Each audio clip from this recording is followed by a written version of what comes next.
Full Service Radio.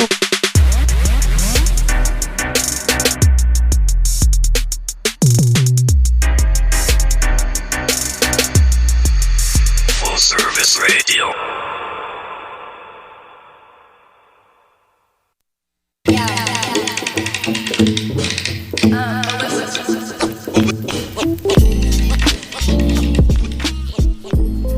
Hey everyone, it's Melissa, and you are tuning in to the Edible Activist Podcast. This show highlights Black and brown edible activists in the food and farming space.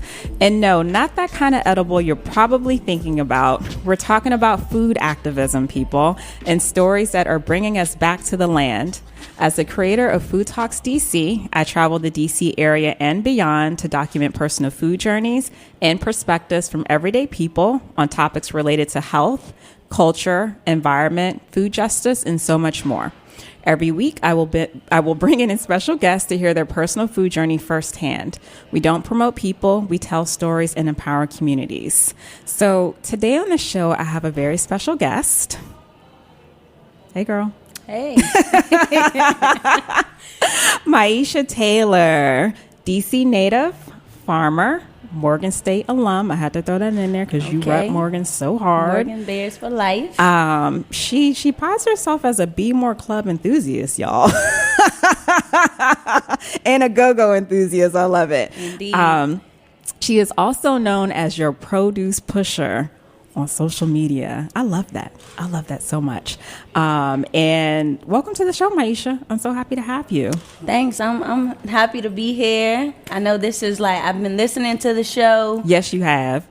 Came out to the last, well, not the last one, but the one you had with Rabia from Ruby Scoops. And that was a couple weeks ago, 3 weeks ago. I can't keep up with time. But yeah, and I also have to add, like, she's like really... She's a big cheerleader of mine, of the platform, and has been a very huge supporter of Food Talks DC, the edible activist movement and campaign since day one.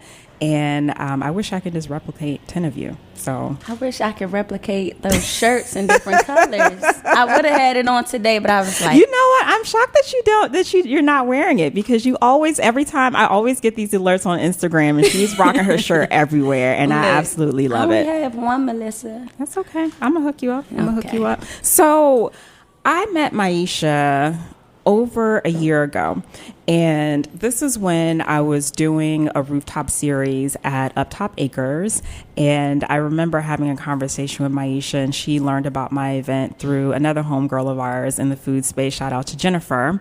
But we tried to connect a couple years ago through our homeboy Xavier. I love making these connections, y'all, because it's like all these awesome Black and brown folks in the food space making these connections. And so last year we connected, and ever since then, like, I feel like we've been best of buds, like, for real.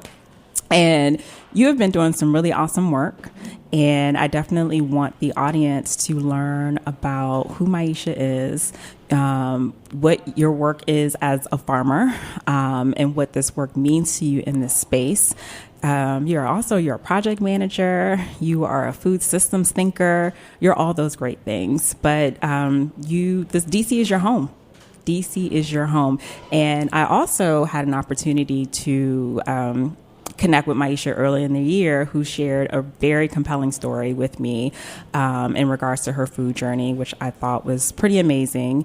And I definitely want to touch on that. But share with the audience your roots and, you know, what DC means to you, and who you are. Who the hell is Myeasha? Who is Myeasha? The produce pusher. Right. Yeah. So I'm from DC, Northwest.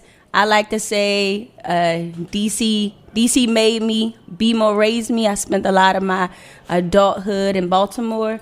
But and my dad's side, so my mom's side's from DC, my father's side's from North Carolina. So just growing up my whole life, like, farming was always in the background. Like, my ancestors were like sharecroppers. My father has told me stories about, like, picking cucumbers with my grandfather, or, like, you know, working out on the farm. But I kind of stumbled into this work randomly. But when I think about the journey, right, like, I always tell people, I started when I was in, like, the 3rd grade. I was in garden club. And I was in garden club, and the reason to join garden club was not because I was really interested in learning how to garden, but because I wanted to get out of school early. So the school at least you've been honest. Look, the school bus, school would get out at 3:15, but the school bus would maybe pick us up at like 2:00 to get, so that we can get in the garden and get home before it was dark. But I was gardening at I think it's like Twin Oaks or Twin something gardens right off of Columbia Road, and learn how to grow around the corner from here somewhere. Yeah, it's literally down the street. Oh, okay, it's still there too. But like learning how to grow collard greens, like I was growing collard greens, onions, and different things. I don't remember everything because we didn't have smartphones. So I don't have any pictures. That's okay. At that point, you were savoring the moment and weren't worrying about taking photos of every I was getting out of school early. Yeah. No. So I would get the produce and I'd take it home, and I remember my mother teaching me how to like clean greens. So we sitting at the sink in the kitchen, and she's like soaking them. This is what you got to do. We peeling the stems off and cooking. And that was really fun. And then I didn't touch gardening I didn't go back to it until like 2011. And I always tell this story so people know. So my grandmother was diagnosed with cancer. And they had, I was like, I need to find out what I can do so that she won't die. And at this time, I was in this RBG, red, black, and green, radical space in my life. So I love it. I'm going to talk to a holistic doctor, right? So I talked to a holistic doctor, and he's like, yeah, she need organic spinach, and she need organic this, and her iron this, and all these different things. So I go to, it's a Giant on over there by Rhode Island Avenue. I go to the Giant. I'm in college. I don't have no money. My rent like $4 something, and I'm working on the weekends to pay my rent. But anyway, I couldn't afford the produce at the grocery store. Wasn't nobody in my family buying organic produce. That wasn't, a part of the culture that I was in. Right. I wasn't eating like perfect. You know what I mean? So I just kind of got really inspired. I ended up taking an intro to nutrition class and really started learning about how our bodies interact with vitamins and supplements and what we need. And then I was just I just started gardening. So my one of my homegirls, who is also in the food space, named Nicola, she has started an organic garden at our university, and I helped spearhead it and participated in meeting other people. And then I just was I think I want to take this a step further. One, because I couldn't harvest the food at the community garden and take it back home. An opportunity came for me to work with youth in Baltimore. Mm-hmm. They was oh, we noticed that you have this experience working with community gardens. We have youth, and we want to offer that type of programming at our community center. So I got hired through AmeriCorps and started a youth garden. And in that youth garden, taught youth. And as I was learning, because again, it has been a while since I have been farming. So teaching the youth how to garden, teaching them about business, because that was also something in my RBG moment. I was reading a lot of Marcus Garvey and learning about just, economic empowerment and how he had black dolls and factories and ships. And I just was amazed that that had happened and then it wasn't happening. Right. So I was trying to figure out how to merge, those two interests. Well, going back, let me step in really quickly. Yeah. So I did you see me cheesing over here when you were talking about how you and your grandmother would sit next to each other? And I was I get really excited when I hear stories like that, because one of the reasons, one of the missions behind this whole podcast and sharing our stories and sharing our narratives is that this all ties back to the land, so sharing a bit of history, sitting there with your grandmother doing things that she did, just reminding people this wasn't just yesterday, my grandmother was doing this, and then the mom before her came, before her did that, and the matriarch, this is just part of who we are in our history. So thank you for sharing that. Again, I just get so giddy when I hear stories like that. But so moving fast forward, you fast forward to Baltimore and going to school and starting the youth gardening and stuff like that. What, you're in this radical moment where you're just like, F this, I want to change the world. How else did the space around you evolve? Especially from, I feel like this is all spiritual work too. I say that all the time. Yeah. Like, just I feel like a broken record. Like, it's spiritual work. But how did this all evolve for you spiritually too? Man, the farm is a real healing field. I'm trying to think of like a story or something that can speak to it. I guess one of the things, right, is like meeting other people in the space. Absolutely. Who also are on the battlefield because of some of the same challenges. Yes. Or like having, experiences in their families or losing people to, diet-related illnesses. Well, your grandmother, let's go back. Your grandmother passed away. I don't know if it was due. I know she had cancer. Yeah. But was it due to malnutrition? Yeah. And that was pretty traumatic. I mean, that was one of the 12 things on her. Wow. On that whatever that forum's called when people pass away. Wow. It was like epidemia, high blood pressure, a lot of things. I think she had like triple bypass surgery once. So yes, I mean, okay, so back to the question about spirituality. It was really a place for me to like heal like trauma and grief. Like a lot of my family members, like we cry and things of that sort, but at least the ways in which I deal with anger or like those pent up emotions, I need to be doing things, whether I'm on, at the gym on a treadmill, playing basketball. And in the garden, you have the ability, you using tools. So you're taking that aggression pulling out. Up weeds. Yeah. Catching the fresh air, the sun, being able to eat as I go. And then things just come to you while you out in the field, like ideas or memories. And that's kind of what inspired me to stay in it for as long as I Absolutely. have. For those who are just tuning in, this is Melissa here with the Edible Activist Podcast, broadcasting live here at the Line Hotel on Full Service Radio. I am chatting with farmer Myeasha Taylor, aka your produce pusher. And she just shared a little bit of her upbringing and what food looked like for her, and just some of the traumatization she experienced with her family and her grandmother in particular, watching her get ill and just due to a lot of like diet related illnesses. So what I also wanted to ask you is, I mean, you stated like you were a huge food advocate, in the family. I know once you learned of, saw your grandmother going through all this and getting the organic food and, growing the food. How did your family members respond to you? Because I know you were still in this radical movement, like, y'all gonna eat this. Look, I was laying on too many things. I was like, I ain't doing Christmas. I ain't doing Thanksgiving. I ain't doing none of these holidays, and I ain't eating none of this non-organic food, right? No, but I would say so. The first year I brought some type of pumpkin dip to Thanksgiving. A pumpkin dip? What the hell? I brought like a pumpkin Parmesan dip to Black Thanksgiving. People eat pumpkin? I know that sounds so crazy. I didn't eat pumpkin back in the day. I still don't eat it now. They only eat pumpkin pie.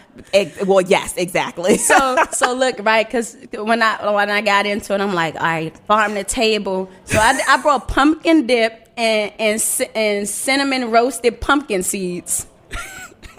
I am in stitches. So, of course, everybody was looking like... giving you the side eye as I would have as well. But they tried it, That's one thing I really appreciate about my family on their journey, that they journey with me. They tried it. So the pumpkin dip didn't work. So then the next couple of Thanksgiving, I would just bring the fruit salad or the salad, And it took a while, you know what I mean? Like, I would come home and redo my mother's seasoning pantry for her, or, you know, she was also on a journey to bettering her health. So recording her in the kitchen, making her smoothies or cooking, you know, cooking cabbage in a more healthier way. And now the conversations, like, my cousin graduated a couple of years ago, and the day of his graduation, like, we had like a 3-hour conversation about where milk come from, sugar, just like health. Family members, all after my grandmother passed away, everybody found a pocket of health to, like, I love it, to deal with. So like my sister, she's more into like skincare products and like aromatherapy. My aunt, she's into like black seed oil and supplements and okra juice and okra juice, okra tea. Actually, okay. Okra tea, and it was actually good. And I love okra. And Lita knows I love me some okra. Okra tea is good for diabetes. How do you make okra tea? I don't know. And that's the tea? So you boil it and you take the juice off of it and you drink it. That like mucin Oh. I love okra. I love okra too, but okra tea. Okay, I'm sorry. Go ahead. I had to just drift off for a moment. You know, then my mother, her thing is like smoothies, and now she likes, you know, do her cabbage differently. People start taking meat out. Like, everybody changed a bit of their behaviors after my grandmother passed away. And I think that's amazing. And it's almost also kind of bittersweet, because at the same time, you know, you're losing someone, but you're also gaining something in the process. And, you know, you never want to, and it just, such is life. That just happens. Like, something traumatic may happen, and then it forces you to change your ways, change your habits, you know. And it's unfortunate that you lost your grandmother. I'm still blessed to have both of my grandmothers in my life. And so I can only imagine. But, you know, but I think it's awesome that, like you said, each person found a pocket, they found a lane, and in some capacity, in some respect. And I also think it's a way to honor your grandmother and honor those who came before us, you know, because, again, you know, everything that we do through the okra tea and the black seed and the food and health and the beauty. Coconut oil. Like, where does that stuff come from? The land, right? Yeah. So I just think that's wonderful. And I just thank you for being the radical advocate to be like, we're not doing this, we're not doing that. And so, because oftentimes, because I remember when my mother became vegan, and she did this during like Thanksgiving while we were in Mississippi. Okay. Wait, so your mama made a vegan Thanksgiving meal? No. She didn't make a vegan. Yeah, hell no. They would have rejected. Family would have been tight. They didn't even know what they didn't know what it was. They didn't know what it was. So oftentimes when you are introducing something new that people aren't familiar with, you don't know how it's going to be perceived. Yeah. You know, so that's why I asked the question, like, how did they receive your knowledge and your advice? I'm gonna leave the radical part out, because probably like Myeasha's crazy, but for good reason though. So that's why I asked that question, because food is very judgmental. Yeah.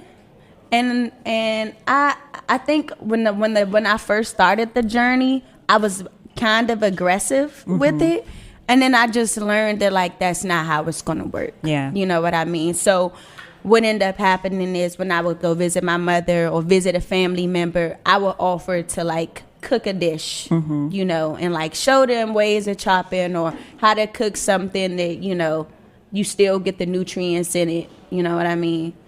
So it requires some massaging, as most relationships or things do.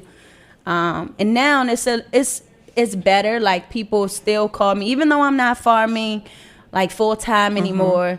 Oh, how do I store these mushrooms, or how do I cook these greens, or what's lemon pepper good for? You know, just different things. And I'm just like, y'all know y'all got Google, right?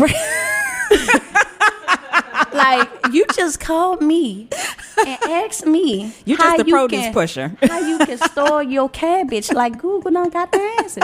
But I appreciate, like, it keep me on my toes to know that, you know, it's still people in the community who look to me as a Google. Exactly. You're doing, because they're doing the work, and you're the source. You're the plug. You're the produce pusher and you're the plug. So how do I store my cabbage, Myeasha?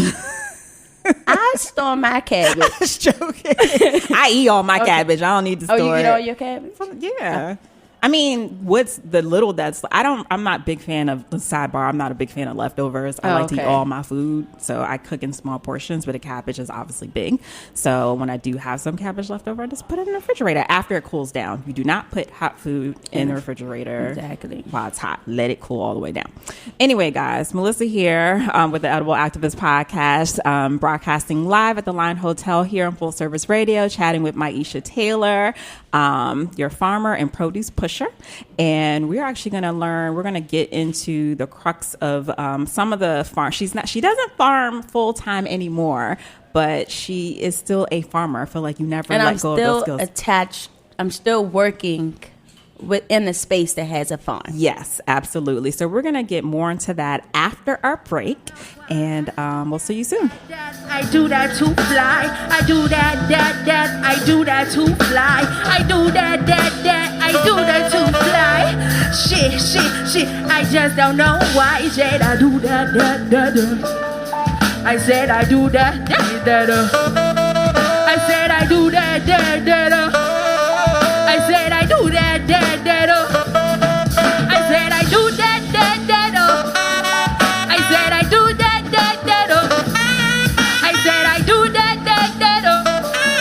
I said I do that. I said I do that. I said I do that. I said I do that to fly. I do that.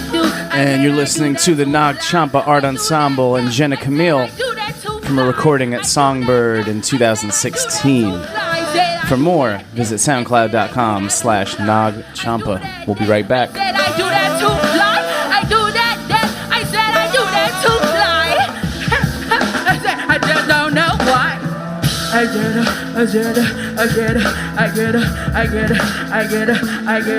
Can I get down? Can I get down? Can I get down?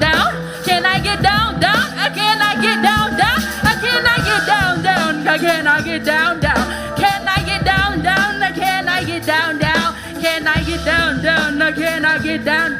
Okay, do you hear me now? I say you do that.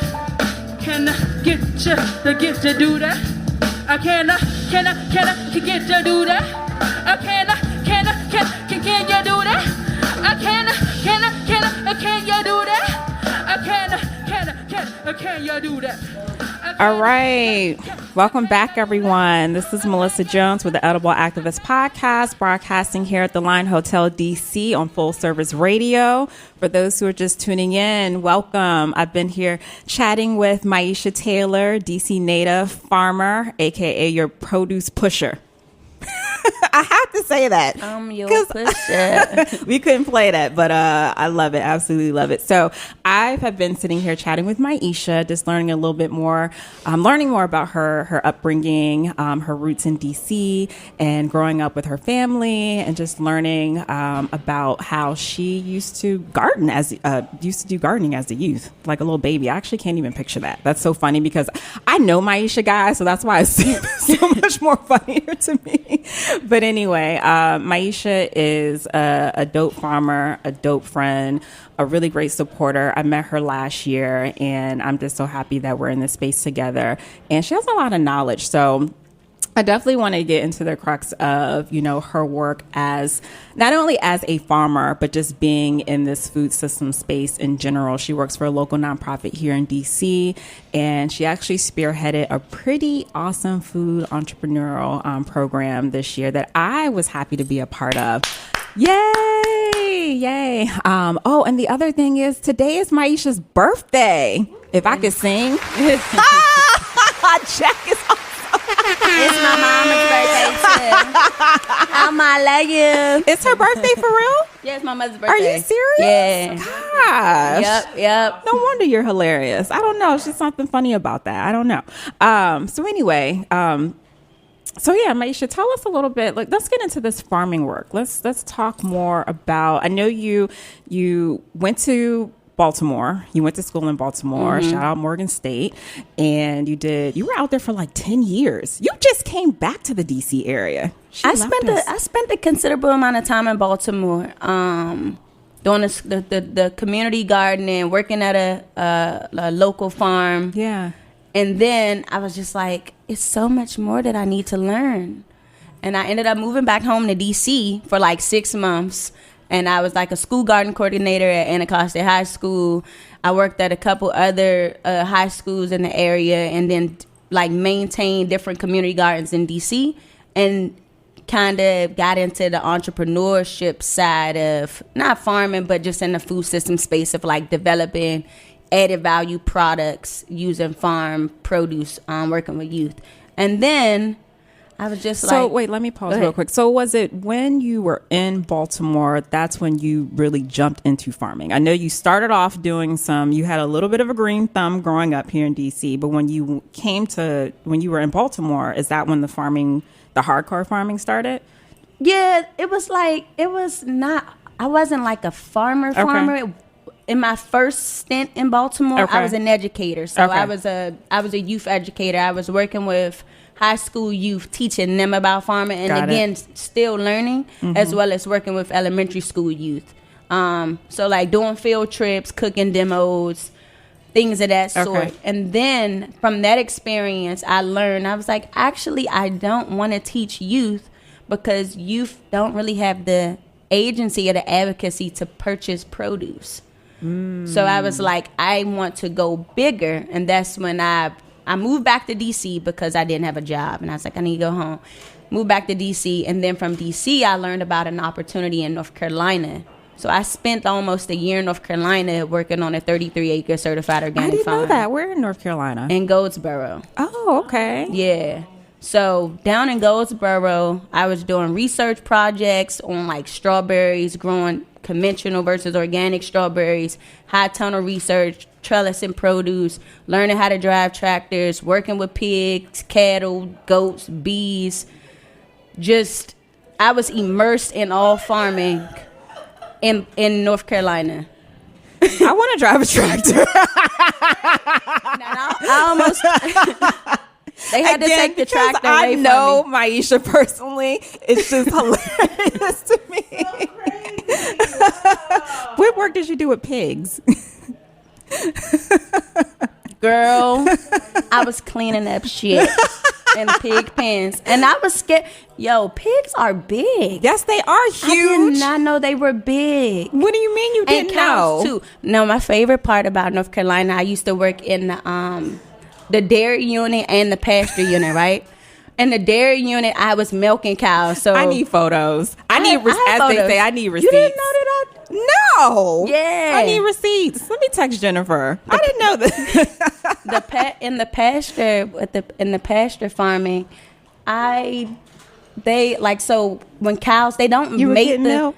No, I didn't get the milk, but with the pasture farms, when they're breeding them, they don't allow them to have sex. Okay. So like they'll bring the bull around the female cows or whatever, and then whenever once another female cow mounts another female cow, they like mark her back, or actually they're not called cows, they're called like heifers or something like that. I don't remember. Okay. But anyway, one time I went to the pasture unit and I got to put I think it's called an IUD.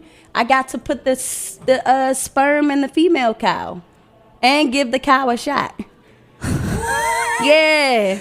Okay. I was kind of scared. And like we learned about like cow behavior, so how to like make a cow move different ways and stuff like that.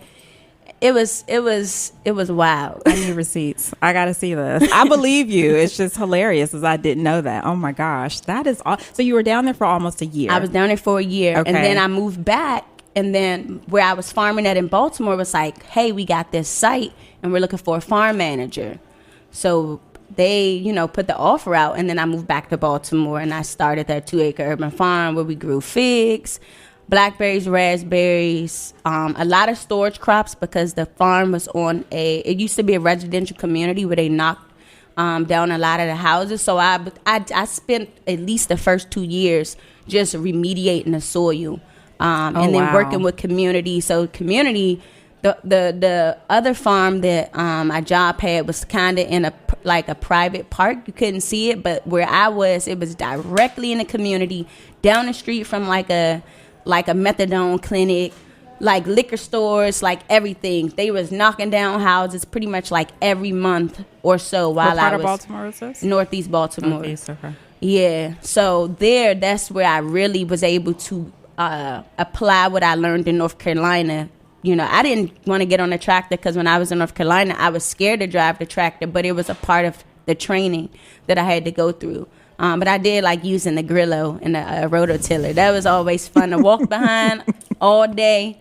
Or the U-bar. I really like the U-bar. So I was fit. You know what I mean? I had the guns out, you know.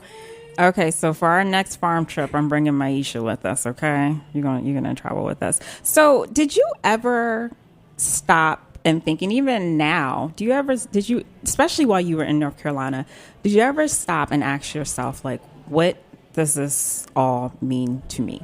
You know, I know we touched a little bit on the spirituality part, but still, I think whatever anyone's respective career, whatever their passion is, like, did you ever stop and just say, okay, what does this mean to me? Like, why am I doing this in a bad sense, but like, is there something much deeper than just this? Yeah. I mean, I know one of the reasons why I do it, you know, we look just in the culture of a lot of communities with Black and brown people, and like health is a challenge, you know, accessibility, being able to afford it, being able to create jobs. The biggest thing for me is like agency and self-sustenance. Like, yes. I always, you know, in conversations with people who are like, I don't really care about that, whatever. I'm like, so what you gonna do if United States, like, we ain't taking no more international stuff? Yo, nationally, we not taking nothing from Texas. We ain't taking nothing from DC. Like, if all you had was the food that's in your immediate surroundings, how you gonna survive? We just had this conversation with Dom. And I just was like, I'm not putting my life and my health solely in the hands of a grocery store or a corner store or, you know, a restaurant, whatever. Absolutely. So it just was like, you know, I'm going to find my community, or we going to find each other. And whether I know a chicken farmer, like I know people who do different things. So if, you know, if it get real. What I told Dom the same damn thing. I said, listen, I got friends, okay? They know how to build shit. They know how to grow shit. They know how to do every damn thing, okay? Preserve shit, you know what I'm saying? So that's what it's like. And I'm okay with being that person in my family and in my community that, like, we gonna make it work. That's right? If y'all gonna learn how to grow something, or y'all gonna do some other skills and let me do this thing. So it's mainly like really, and it shouldn't be, but it's really about survival. Like, it is. It's expensive. Yeah. To buy organic. And all right, let's talk about what happened recently with the like E. coli breakout in the lettuce, right? Yeah. I was like, well, I bet you I can go down the street to the urban garden or the urban farm, and I don't got to deal with no E. coli. Exactly. You know, like that it's not a lot of regulation, or the regulations aren't really being monitored. The U.S. doesn't give a damn about its people anyway. Let's be clear. I have friends who have gone to Europe because they take better care of their people when it comes to health, health-wise, than here. I just heard that Sweden and Denmark, they have like free college or something. I was like, I might be going over there, huh? I can get them 4 years, find a little farm or something. Yeah. Yeah, no, but that's real talk. That's real talk. So I definitely want you to touch on, you work for a local nonprofit here in DC. And as I mentioned before, you spearheaded an amazing food entrepreneur program this past spring, summer. And I thought was pretty dynamic. And the thing that I really love about your work is that you are really about the food production aspect of what you do. Because yes, we have a lot of farmers and they do awesome work, and we have these farmers markets, but we're also entrepreneurs. And some of the times, I'm not gonna say a lot of the times, because we definitely have some folks in this area who are doing it. And I always use Xavier as a prime example of the work that he's doing with his pepper jelly sauce and all the other things. It's so good. But taking it to the next level from the farm, you know, to having a business, you know, and expanding maybe it's not actually the actual business, but some people are growing specialty crops, you know, and that's the one thing that I really like about your work, because, you know, I've said this before, we're afraid to make money. And I want to let the world know it's okay to make money. We can make money. Like, there's no problem doing that. Like, we need to make money. So it is about the sustainability when it comes to how we grow our food, but it's also about the sustainability within ourselves and sustaining our families, you know? So I definitely want you to touch on just a little bit of the food program, the food entrepreneur program that you spearheaded this past summer, this past year. I don't even remember what the hell season it was, but it was dynamic. And I'm so glad that I was able to have to be able to participate in it. Yeah, and thank you. And, you know, you definitely was there from inception. I'm like, I was. Just got this thing. This is what I'm thinking. So, yeah, this year, worked with 10 DC residents who have food businesses, created or developed a curriculum that's specific to food, the food industry. So folks went through 15 weeks of classes, equaling up to about 370 hours of instruction. Got folks mentors. So in developing the program, I was like doing a lot of background research. I'm real investigative. I'm sure you know. I'm really curious. You are. So I'm just like, what do Black and brown entrepreneurs need to succeed? And they were like, they need mentors. They need this. So I just kind of took like information from different things that I've read with the help of my team and put the program together. And throughout the program, right? So folks came in 6 months, the program 6 months, collectively generated $14,000 in revenue, was able to create opportunities and pipelines for them to cater or get, contracts for sales. And I mean, it's just leveraging the resources and creating the space for brown and Black communities. The work is being done in DC, but it hasn't, in my opinion, it hasn't been really inclusive of brown and Black people. And we have different challenges. So creating that space for them to feel nurtured, to, develop that confidence as entrepreneurs and get whatever technical assistance that they need. So, I hired you as one of the coaches, helping them on, branding and event planning. Hired two coaches who were chefs and who had brick and mortars to help them figure out those pieces and recipe costs and all those little things that people don't think about when they start businesses. Right. They're like, I'm going to sell $10 plates, and people selling $10 plates for years, not knowing that what they could be selling $15 plates or whatever else goals that they have. $50 plates. $50 plates. $50 plates. Good food, local food. Come on now. So yeah, so in this role, I'm really trying to encourage people to so my job is connecting them to the farms. Like, okay, you're an entrepreneur from DC. Now let's connect you with a local farm. So you sourcing locally. So really, how do we close the loop and keep that dollar in our community? That's what's up. But you were also making the connections amongst each of the entrepreneurs, so that they can collaborate and say, hey, I got this tea, I got this sauce, maybe we can put together some packages, or you can use my product. What was like some of the biggest challenges? And because this was an inaugural, like this is the very first one. Right. I think some of the challenges were just that, like, every business had its unique challenge, and figuring out how to support them the best way that I could in the amount of time. Like the program started this year. These people I just met don't really know their story. So it was a lot like being like a counselor or a therapist. But still able to move through the goals that we set for them in the beginning of the program, which was a nice victory. Once the program ended and we did their exit interview and we looked over the goals that we set, most people hit their targets. And that felt good to know that, like, I helped create a team of coaches and instructors and the cohort themselves to support each other in their business goals. You did a really great job. Thank you. You did a really great job. And Myeasha she's like the project manager of all project managers. And she definitely does her due diligence and her research. And I watched her firsthand do all of that. So congratulations to you. I know it's no easy task pulling people together, coordinating schedules, and food is hard, man. Just in general, the hospitality industry is a beast, you know? So like you said, you had to learn each individual, learn what their issues were. And it's not an easy thing, but I think that's such a dope program. And I look forward to seeing it expand, and hopefully it can help other entrepreneurs in the space too, because we got to build sustainable businesses. And we're builders by nature. We know how to build.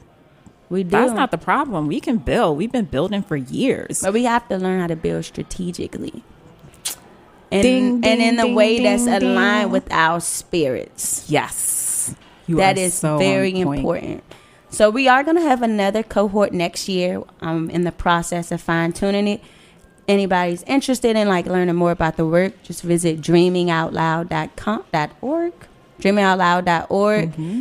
And, you know, just doing some phenomenal things with farming, local food sourcing, and food entrepreneurship development. Awesome. I can't wait. So we're going to wrap up here in a few minutes, but I wanted to ask you before we close out, what narratives are you looking to change in this community? Whether it be like your circle of friends, within your family, DC, like what narrative, or just personally for you. And the other thing that I have to point out, like Myeasha is this fly ass person, okay, with a green thumb. You don't have to walk into the place with freaking overalls and, you know, what it's just that. And that's the thing that I like about these shows, you know, like we are everyday ordinary people doing this work. I got a damn dress. I'm not a farmer though. But I'm out in the field. I'm doing the work, you know? And so that's what I like about the guests here. Y'all so fly. I used to say I'm trying to be Jay-Z of the agriculture game. I'm here to support. I'm here to support. Who knows? I would say the narrative, one that I operate from is inclusiveness, you know, in my journey of like people saying like, oh, I can't, you farming, you black, like I didn't know, like you can do agriculture or food system work whether you're black and brown, you gay, you know, you handicap, you a returning citizen, like there is an entry for everybody. Yes. You know, you just have to choose what you want to learn or what you want to do. Even if you say, you know, 3 months, I want to do this, you know, maybe you want to try this diet for 3 months. Maybe you want to source locally for X amount of time. Set small goals. Yes. And that's just kind of the narrative that I want people to realize. You can volunteer at a farm. You could go to a farmer's market. You know, they can create their own narrative. Exactly. Create your own narrative. Yep. Because I entered this space and I thought it wasn't a lot of people in the space. And then as years went by, I'm like, there's black farmers everywhere. Yep. Doing this work. You know, I love it. I love it so much. Because y'all are awesome. So where can we find you on social media? You can find me at Your Produce Pusher, all spelled correctly, with _ then. Yay. Just on Instagram? Are you on Facebook or Twitter? I'm on Instagram. I ain't telling y'all my Twitter. That's my dark life. We'll leave Ratchet alone. I'm not judging at all. Well, thank you so much. I enjoyed chatting with you on the show officially. And happy birthday to you. Thank you. And I'm so glad that you decided to, close out your inaugural year with me. For those who don't know, this is the finale of the season, and Melly Mel is taking a 3-week freaking break. Okay, I will be back January 16th. It's been an awesome year. Thank you, everyone. I have some like guests in here with me too, who I'll chat with once we're done. But yeah, so I'm excited. I'm happy to have you. I was happy to have you on the show for this finale of the season, and this platform is nothing without voices like yours and everyone else's in the same space. So thank you so much. But let's do a quick rapid fire. Okay. You ready for me? I'm ready. All right. Let me see. Let me pull them out the hat. What is your favorite leafy green? My favorite leafy green is cabbage. Okay. Yeah. Is that leafy? I mean, you fold. True. It's like thousands of leaves. Okay. You're right. I like cabbage. Cabbage and cornbread, or just cabbage by itself? Usually when I make my cabbage, I like bell peppers in it, different color bell peppers, onions, Garlic. Yes. And I honestly, I like to keep it simple, just salt and pepper, olive oil, pan fried. But I like cabbage because you could do it cold, you can do it hot, Yes. you can do it dehydrated. I eat cabbage raw. It's so good. Yeah, like a slaw. And you Yes. can make wraps You with can it. pickle it. You can, and it lasts long. It does. Okay, on from cabbage. Cabbage for life. An edible activist you look up to?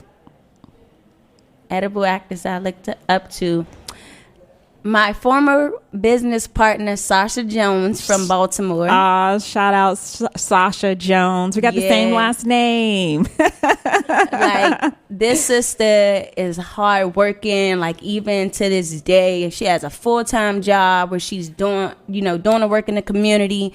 Then she's volunteering on the side. She's a farmer. Like, a lot of, like, my political education or understanding about politics related to food has come from a lot of the conversations that we have, and to this day she's just somebody that I could talk to about like the food system space and who gets it and who has some of the same values as I when it comes to. Well, we gotta have Sasha on the show next time, 2019. Hear about what she got going on in Baltimore. Sweet, spicy, sour, or salty?